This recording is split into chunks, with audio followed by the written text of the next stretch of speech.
Good afternoon, everyone. I'm Karen Campbell. We begin 13 News at noon with breaking news. A man shot by Metro Police during what officers called a carjacking in late October has died. The Marion County Coroner's Office says Julius Hill died from his injuries yesterday. IMPD says Hill carjacked a woman at gunpoint on October 27th, then forced her to drive around on Indy's east side. That drive took her by officers she had seen earlier in the day, and she was able to stop her car and get out. Hill was shot during a confrontation with those officers. And we have a sad update to bring you this afternoon. A teen who was shot over the weekend in Greenwood. The Marion County coroner now confirms that 13-year-old James Davis has died from his injuries. Davis was shot at his home early Sunday morning. Police responded to the home on a report of an attempted suicide.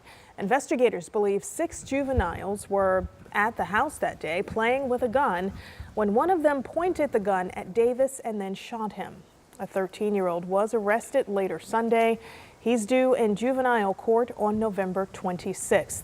The Johnson County prosecutor is still determining what charges that teen will now face. All right, let's get you a check on the forecast. Cooler temperatures, cloudy temperatures, a little bit of rain in the forecast. Little mist. It's we are finally in like that fall. Here we are. Yeah, gray getting plenty of play here around Indiana in general, and don't see it budging too much over the next 24 hours here. So let's show you what's going on. Yeah, we're all in the same boat here. You see the vantage point there from the Country Club of India there on the west side of Marion County. You can see the overcast here. Temperatures pretty uniform. Upper 40s to near 50 degrees. Clouds more bark than bite. Nothing too heavy, but there will be some mist occasionally. You don't have to go too far to the west. If you want to hop in the car, head over to 74 and get just past Champaign. That's where the clearing line is, and it is just going to tease far western Indiana. You can see here we're parked in the upper 40s to near 50 degrees. And yes, at times we will have a little bit of mist or drizzle, but we're not going to have a whole lot of precipitation for today. That will change a little bit tonight. We'll get back into a cloud deck's going to probably lower overnight tonight, and so the mist becomes a little more prevalent. 48 right now. We'll let you know when we can get into the 60s and a cold snap ahead in the 7-day forecast. All right, thanks, Sean. Right now, IMPD is investigating after a shooting involving at least one of its officers. We know an officer was hit by a car and another officer fired his gun, striking the suspect. This all happened yesterday afternoon at a CVS at 16th and Meridian. Officers were called there for a welfare check after someone reported a man who was unresponsive sitting in the drive-thru. When officers tried to wake him, they say he cooperated at first, then jumped in the driver's seat and reversed the vehicle. That then pinned an officer between the vehicle and a wall. And that's when IMPD says another officer fired his gun, hitting the suspect in the arm. IMPD says a medic who was nearby provided first aid to the officer who was struck. When things went south, they didn't run, they stood there, including running and dragging this officer to safety. So we're very, it's extraordinary work, and I can't wait to talk to that person myself and provide my thanks to him. The injured officer and the suspect were both taken to a hospital and are expected to be okay. IMPD says no one else was hurt. Now, this is the 13th shooting involving IMPD so far this year.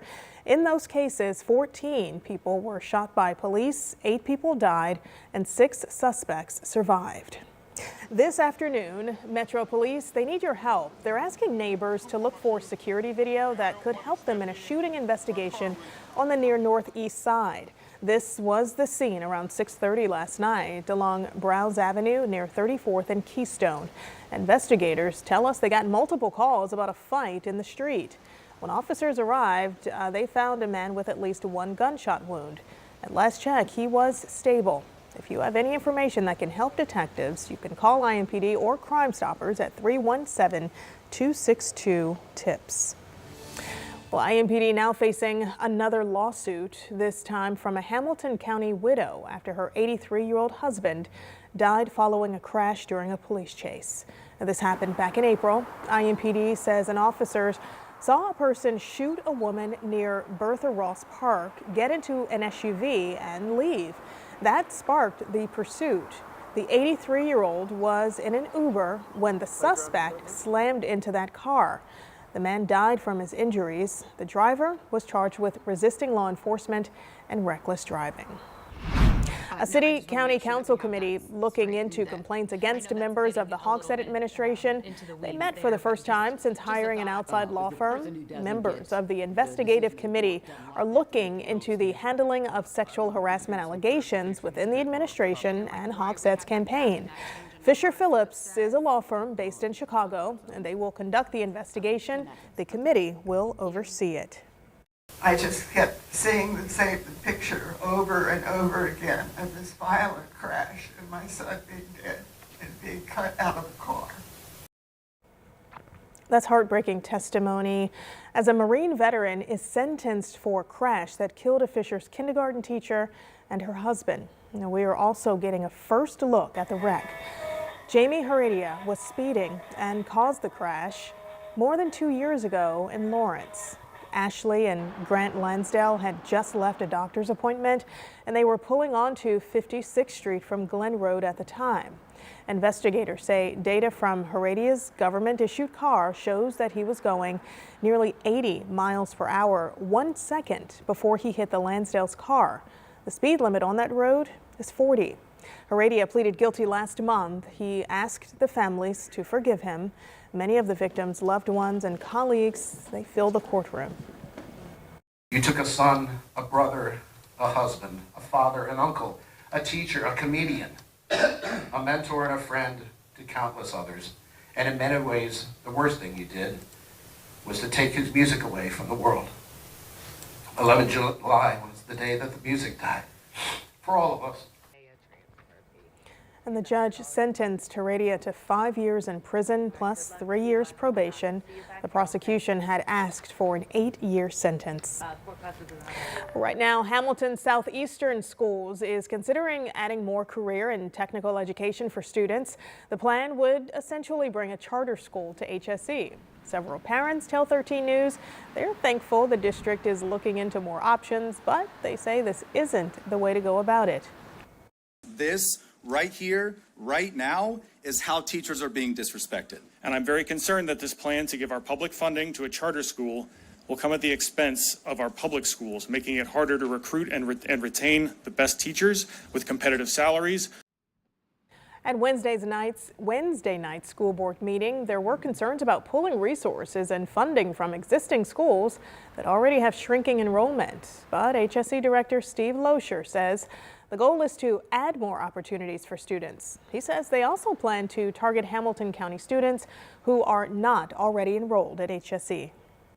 You know, that initial vision has evolved over time, specifically as we've gotten community input, and I welcome that dialogue and that communication every single day. And this proposal will be back in front of the school board for a final vote on December 11th. If you want to read more about the funding, how the funding works, and who's behind the proposal, just go to WTHR.com. We have also posted a link to submit feedback to the district. Well, an East Side apartment complex is under fire this afternoon from the Indiana Attorney General's office. Todd Rokita is suing the owners of Hubbard Gardens over unlivable conditions for tenants.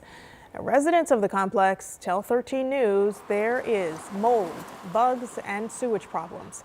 They shared photos with 13 News. You can see the mold, sinks overflowing, dumpsters with trash spilling into a parking lot.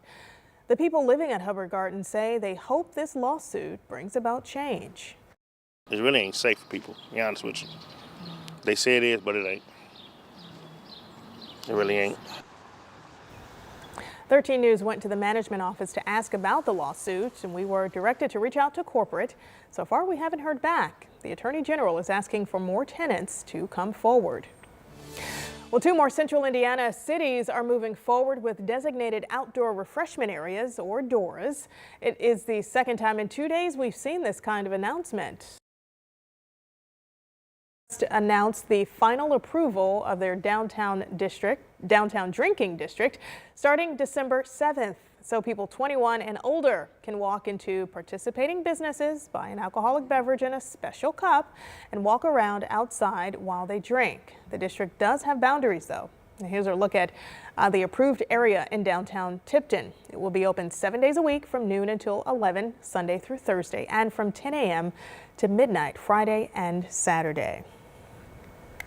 Well, the city of Muncie, they also signed off on 3 doors. The locations are in downtown Muncie, Ball State University Village, and McKinley.